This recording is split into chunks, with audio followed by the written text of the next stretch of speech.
Kailan mo ba masasabi na handa na ang isang tao? Sapat na ba yung kaya mo lang siya mahalin? Compromise. Yan. Hindi mahirap yung mag-compromise. Hindi madali yung mag-compromise. Pero dahil love ko yung isang tao, you chose.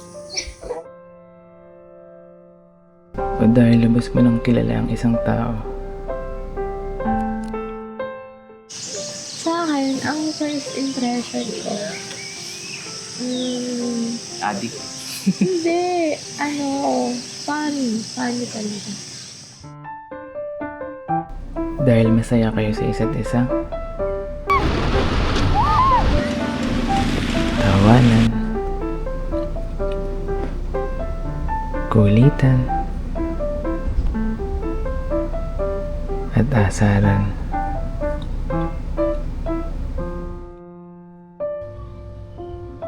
Marami pa tayong pagsubok na harapin.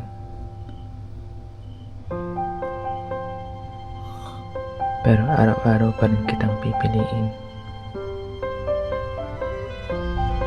Palagi kitang iintindihin. Pangakong lagi kitang patatawanin.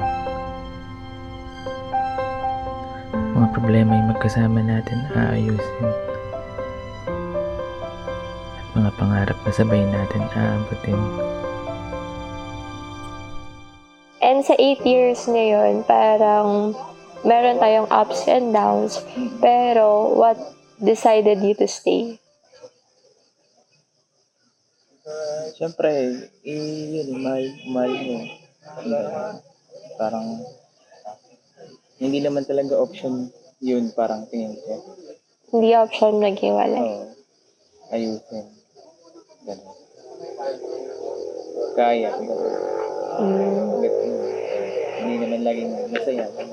Masaya, hindi na ako. Ganun din naman na nasis ko ng girlfriend ako. Hindi naman na, siyempre, parang hindi lang yung basta girlfriend pa. Siyempre yung gusto mo. Yun, kayo.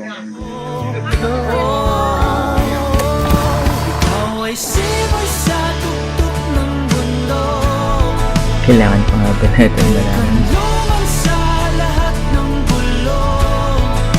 O kailangan lang natin maramdaman? Na kung puso na lang natin